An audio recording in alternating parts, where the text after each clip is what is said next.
Você, fisioterapeuta que trabalha com neonatos e crianças ou que se interessa pela área, já deve ter ouvido falar sobre técnicas expiratórias lentas e técnicas expiratórias forçadas para a remoção de secreção. Mas qual que é a diferença entre elas? Quando usar uma, quando usar outra? Fica aqui comigo nesse vídeo que eu vou te explicar melhor. Já tem vários vídeos aqui no canal que eu falo sobre técnicas de fisioterapia respiratória e técnicas expiratórias lentas forçadas.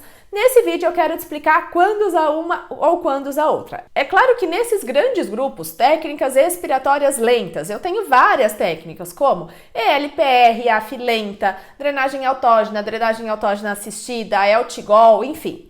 E dentro das técnicas expiratórias forçadas, eu também tenho várias técnicas, AF rápida, o Huffing, a TEF, a própria tosse. Mas quando usar um grupo de técnicas ou outro? Aqui a minha conversa com você não é falar, olha, use LPR ou use AF lenta. Não é isso. Dentro do grupo de técnicas, qual é o melhor? Daí, entre as técnicas, a gente precisa conhecer cada uma delas, as indicações, contraindicações, conhecer a população que a gente está trabalhando. Um neonato, por exemplo, vai ser totalmente diferente de uma criança de 5 anos de idade. Então, a gente vai ter que entender tudo isso para escolher entre uma técnica e outra dentro dos grandes grupos. O que eu quero te explicar nesse vídeo, então, é a diferença entre técnicas lentas e forçadas. Primeira coisa que é importante entender é que quando a gente está falando de técnicas expiratórias, nós estamos falando de técnicas de variação de fluxo aéreo. Técnicas modernas, atuais, como também são chamadas, que a gente vai trabalhar então com variações da inspiração e da expiração para atingir os nossos objetivos terapêuticos. Já as técnicas convencionais, que é outro grupo de técnicas, elas vão trabalhar com choque mecânico, com ação da gravidade. Mas a nossa conversa aqui vai ser sobre as técnicas mais modernas de variação de fluxo. Bom, o que vai guiar a escolha da nossa técnica, desse grupo de técnicas, já que a gente pode trabalhar com variações da inspiração e da expiração de forma lenta e forçada, é a nossa ausculta pulmonar. Na verdade, é a avaliação cinético-funcional de um modo geral, mas um ponto importante dessa avaliação é a ausculta pulmonar que vai guiar a escolha da técnica. Lembra que a ausculta tem vídeo aqui no canal que eu falo bastante sobre a ausculta pulmonar, mas a gente tem que lembrar que ela não vai mostrar qual é o problema, mas sim onde está o problema. Alguns autores, alguns professores costumam falar que ela é o GPS da nossa avaliação, né? Vai mostrar onde está o problema. Então, a partir dos ruídos adventícios que a gente identifica, ou as alterações da ausculta pulmonar, é que a gente vai identificar em que ramificação da via aérea que a gente está tendo essa alteração, e aí, então, a gente vai escolher a técnica. Quando nós falamos de técnicas expiratórias lentas, isso significa que eu tenho secreção, já que elas vão trabalhar para remover secreção, isso significa que eu tenho secreção em vias aéreas de médio calibre, que são então vias aéreas a partir ali da sexta, oitava geração de via aérea, entrando na via aérea até chegar próximo de alvéolos, eu tenho essas secreções de médio calibre, que é então quando eu vou trabalhar as técnicas expiratórias lentas.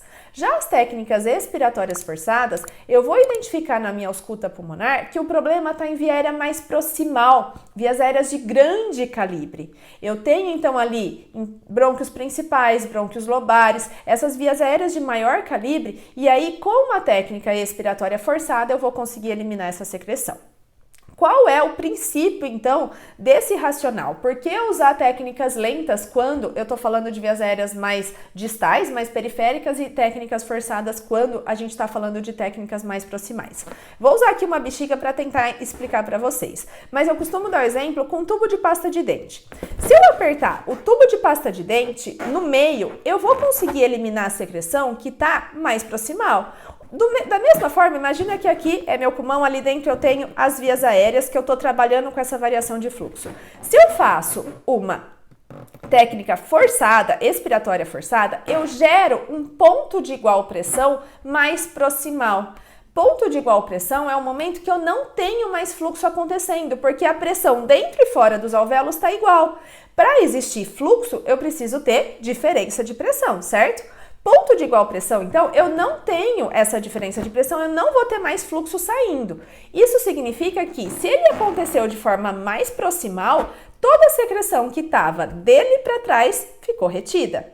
Agora, quando eu faço uma técnica lenta, eu consigo jogar esse ponto de igual pressão mais lá para trás, mais periférico. Então, eu consigo ir carregando, carregando, carregando essa secreção até ela chegar em vias aéreas mais proximais.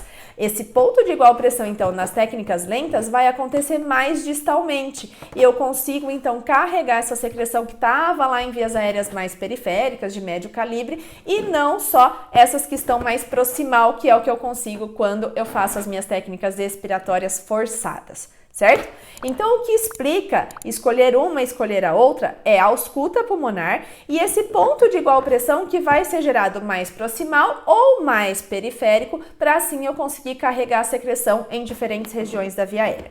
Cuidado que algumas técnicas eu não vou aplicar em todas as populações. As técnicas expiratórias forçadas, por exemplo, a gente não realiza em neonatos e nem em lactentes, porque a via aérea ainda é muito complacente, ainda tem pouco suporte cartilaginoso e eu tenho um grande risco de gerar compressão dinâmica de vias aéreas. Então, nos bebês pequenos, até os 2 anos aproximadamente, né, os neonatos e lactentes, a gente não aplica essas técnicas expiratórias forçadas. Mas aí é tema para outro vídeo para a gente discutir indicação e contraindicação.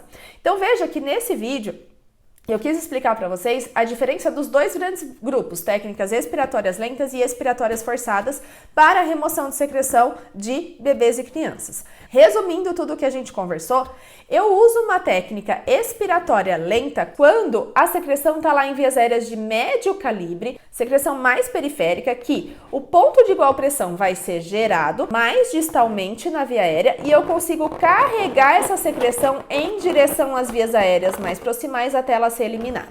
Já as técnicas expiratórias forçadas geram esse ponto de igual pressão mais proximal nessa via aérea. E aí, então, eu vou carregar a secreção que está desse ponto de igual pressão para frente, ou seja, vias aéreas proximais de grande calibre. A secreção que ficou lá para trás não vai ser eliminada se eu só aplicar a técnica forçada e tiver secreção lá atrás, porque eu não vou conseguir carregar esse fluxo lá de trás até vias aéreas mais proximais. Certo? Então eu espero que eu tenha te ajudado, com a ajuda aqui do meu balãozinho, a entender melhor essas técnicas. Se você gostou desse vídeo, deixa aqui o seu like e compartilha com os colegas fisioterapeutas para que eles possam também entender um pouquinho melhor sobre técnicas modernas de fisioterapia respiratória. Eu te vejo na próxima, até mais!